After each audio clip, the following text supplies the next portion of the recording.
بعد فأعوذ بالله من الشيطان الرجيم بسم الله الرحمن الرحيم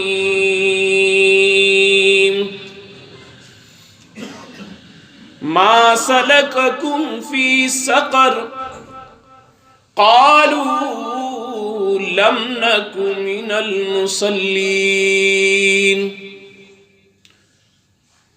صدق الله خالقنا العظيم وصدق رسوله النبي الكريم ونحن على ذلك لمن الشاهدين والشاكرين والحمد لله رب العالمين۔ پھول رحمت کے کھلاتی ہے نماز، پھول رحمت کے کھلاتی ہے نماز، راستہ جنت کا دکھاتی ہے نماز۔ پھول رحمت کے کھلاتی ہے نماز، راستہ جنت کا دکھاتی ہے نماز۔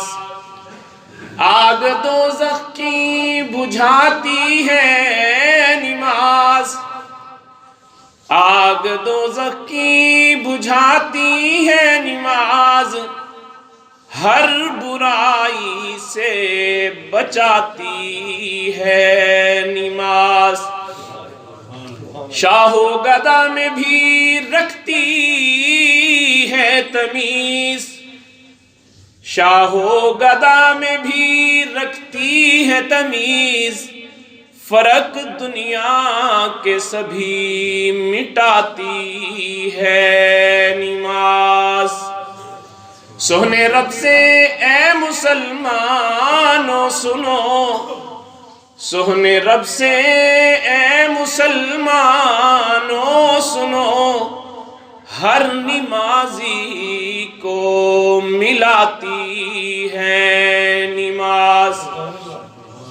درس دیتی ہے طہارت کا نماز، درس دیتی ہے طہارت کا نماز، پاک رہنا بھی سکھاتی ہے نماز۔ وقت کا پابند نظم کا خوگر، وقت کا پابند نظم کا خوگر، ہر نمازی کو بناتی ہے نماز۔ سب حضرات عقیدت اور محبت کے ساتھ نماز والا درود پاک پڑھیں۔ اللہم صلی علی محمد وعلی آل محمد کما صلیت علی ابراہیم وعلی آل ابراہیم انکا حمید مجید۔ اللہم بارک علی محمد وعلی آل محمد کما بارکت علی ابراہیم وعلی آل ابراہیم انکا حمید مجید۔ گرامی قدر سامعین، معزز حاضرین، بزرگوں، دوستوں اور نوجوان ساتھیوں،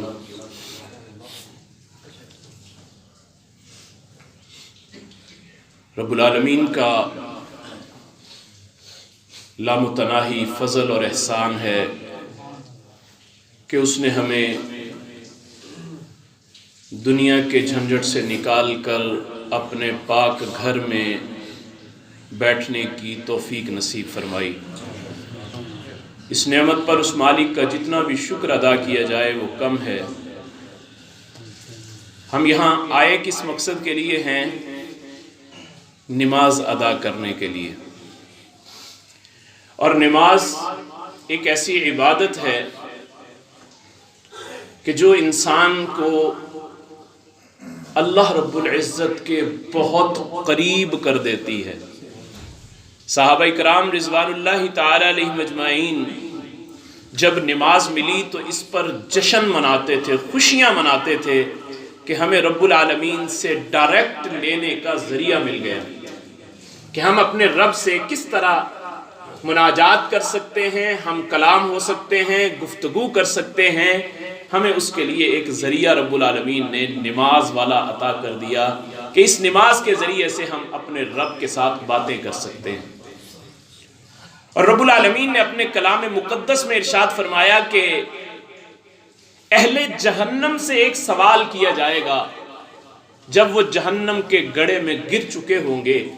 ان سے ایک سوال پوچھا جائے گا.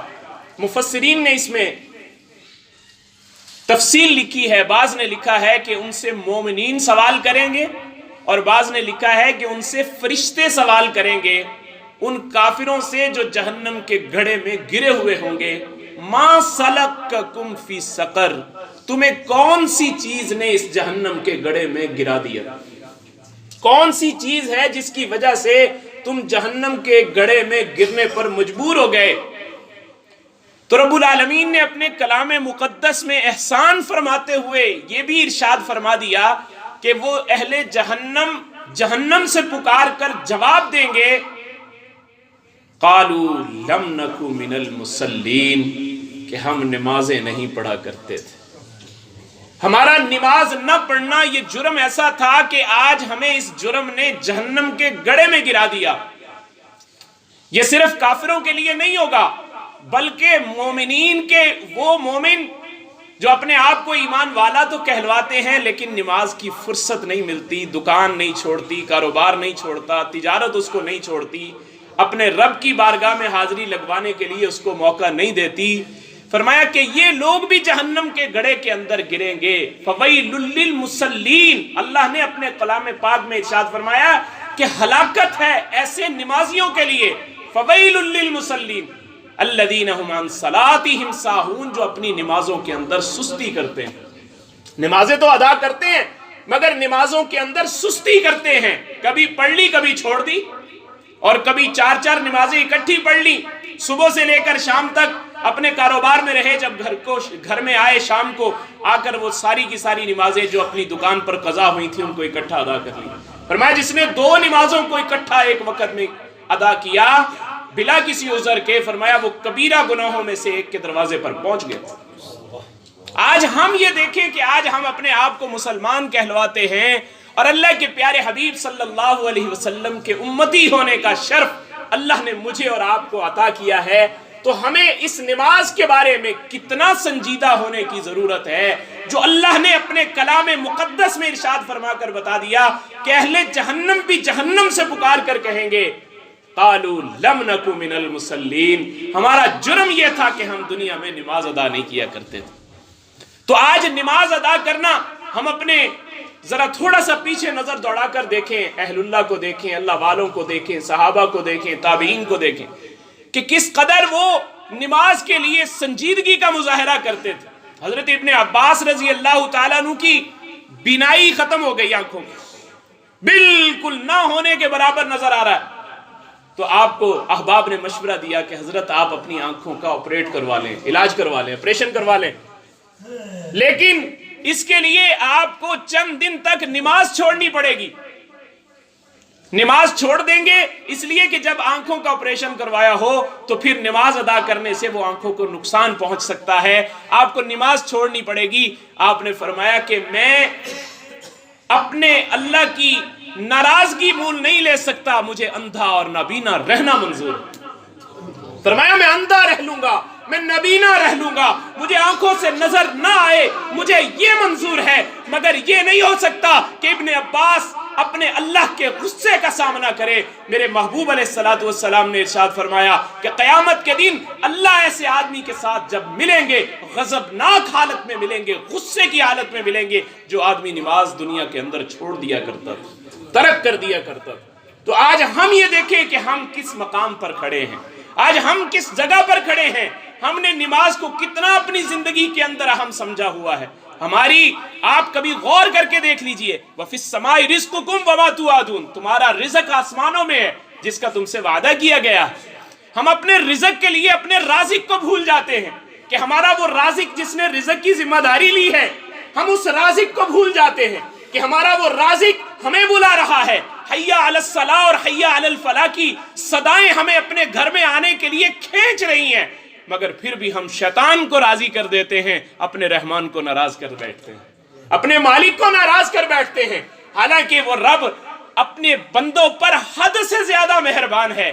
اور پھر آسمان سے اس نے رزق کا وعدہ بھی کیا، میرے بندو دنیا میں رزق تلاش کرتے پھرتے ہو، رزق تو تمہارا میرے پاس آسمانوں میں موجود ہے، صرف میرے ساتھ تمہیں لگاؤ لگانا ہوگا، اسباب اختیار کرنے ہوں گے، رزق میں تمہیں دوں گا، رزق کا وعدہ میرا ہے، میں تمہیں رزق عطا کروں گا۔ اس رزق کی وجہ سے آدمی کبھی غور کر لے، ایک بھینس، اس بھینس سے ہم جب دودھ حاصل کرتے ہیں تو کیسے ہم اس کے اندر سے دودھ لے رہے ہیں، کبھی ہم اس کا پیٹ چاک کر کے دیکھیں، ہمیں ایک قطرہ دودھ کا نظر نہیں آئے گا۔ کہاں سے آ رہا ہے وہ دودھ؟ کہاں سے آ رہا ہے وہ دودھ؟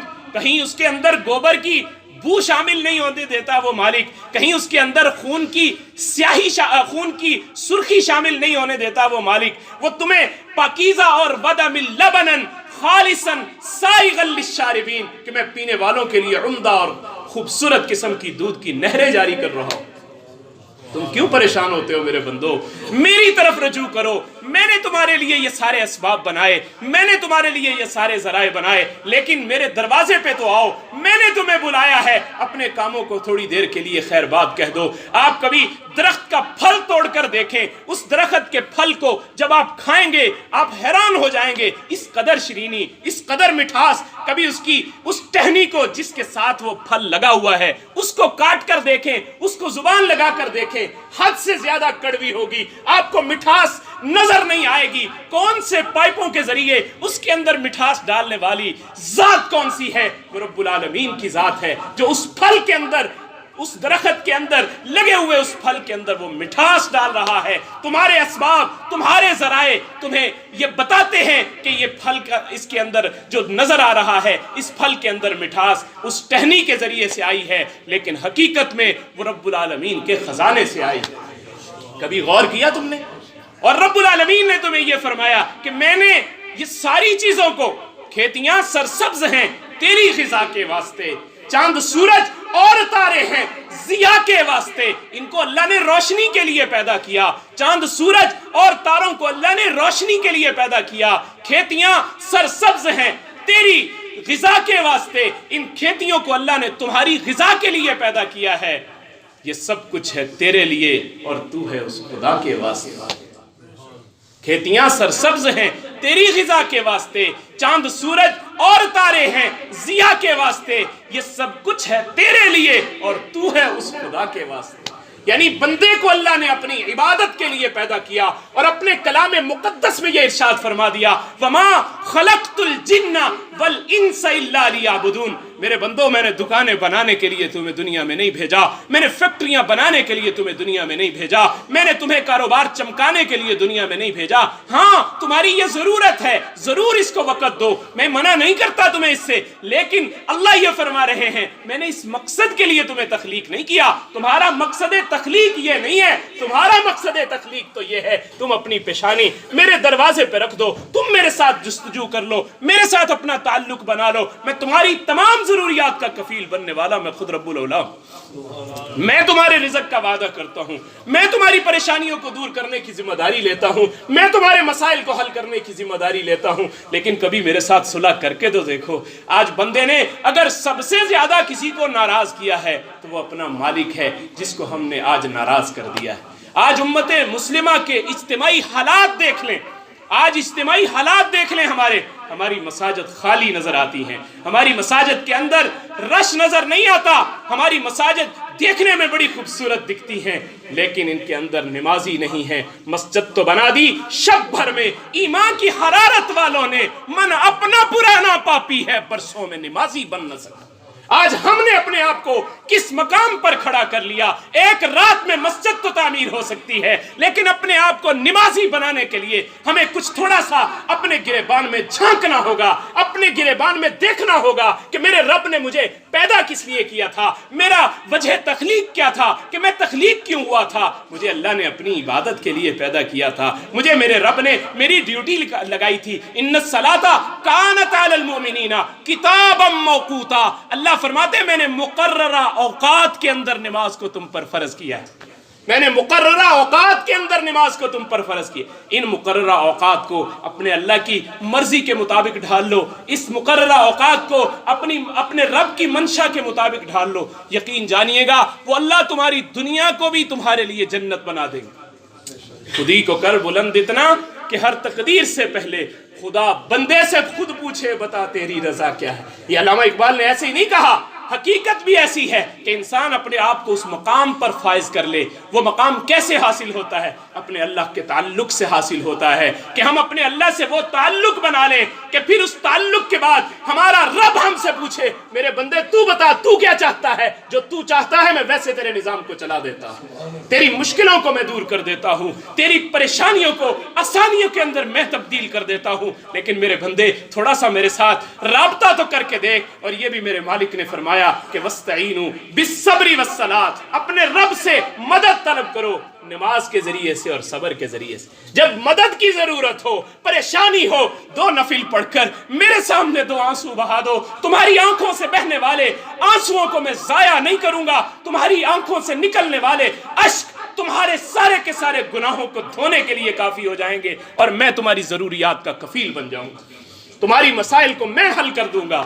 آج ہم جب سارے دروازوں سے نا امید ہو جاتے ہیں، جب ہمارے لیے ساری دنیا کے راستے بند ہو جاتے ہیں، پھر کہتے ہیں کہ اب تو اللہ سے ہی ہمیں امید ہے، اب تو اللہ ہی کریں گے جی جو کریں گے۔ وہ بھائی سب سے پہلے بھی اللہ ہی کرنے والے تھے اور سب سے بعد میں بھی اللہ ہی کرنے والے۔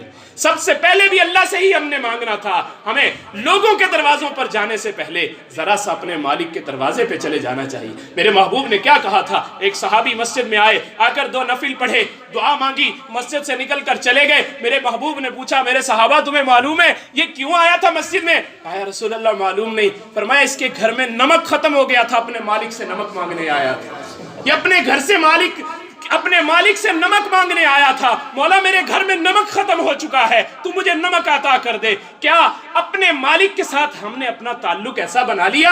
کیا ہم نے اپنا تعلق ایسا بنا لیا؟ ایک صحابی ایک زمین لیتے ہیں، وہ بنجر زمین ہے۔ اب آپ نے پوچھا کہ یہاں پر کوئی پانی کا انتظام؟ انہوں نے کہا دور دور تک پانی کا کوئی انتظام نہیں۔ آپ اسی وقت اپنا اس زمین کے اندر آ کر مصلی بچھا لیتے ہیں، 2 نفل ادا کرتے ہیں، اور 2 نفل ادا کرنے کے بعد اپنے غلام سے کہتے ہیں جاؤ بھائی دیکھو ذرا جا کر۔ اب وہ جا کر دیکھتا ہے تو وہ جناب پانی آسمان سے تھوڑی دیر کے بعد بادل آتا ہے، پانی برساتا ہے، وہ سارے کا سارا کھیت سیراب ہو جاتا ہے۔ اور کھیت سیراب ہونے کے بعد اپنے غلام کو گھوڑا دوڑا کر بھیجا، جاؤ دیکھو کہاں تک بارش ہوئی ہے۔ انہوں نے کہا جی جہاں تک آپ کی زمین ہے وہیں تک بارش ہوئی ہے، اس سے آگے نام و نشان بھی نہیں۔ تو اللہ پانی کا انتظام تو ایسے فرماتے ہیں۔ میرا رب کسی کا محتاج نہیں ہے، وہ تو مسبب الاسباب ہے۔ ہمیں یہ دعوت دی جاتی ہے اپنے رب سے تھوڑا سا تعلق تم بنا لو، اپنے مالک سے تھوڑی سی لو تم لگا لو، اپنے مالک سے تھوڑا سا تعلق اپنا تم بنا لو، اپنے مالک کو بتا دو مالک میں تمہارا بندہ ہوں۔ جب انسان اپنے مالک کو یہ بتا دے کہ مولا میں تیرا بندہ ہوں، میں تیرا خادم ہوں، میں تیرا غلام ہوں، یقین جانیے گا وہ اللہ کبھی بے آسرا نہیں چھوڑتا، وہ کبھی انسان کو مایوس نہیں چھوڑتا، وہ کبھی بھی نا امید نہیں ہونے دیتا۔ اللہ سے دعا ہے کہ اللہ مجھے بھی اور آپ کو بھی اس نماز کو پابندی سے ادا کرنے کی اور اس کے وقت میں ادا کرنے کی توفیق نصیب فرمائے۔ وآخر الدعوان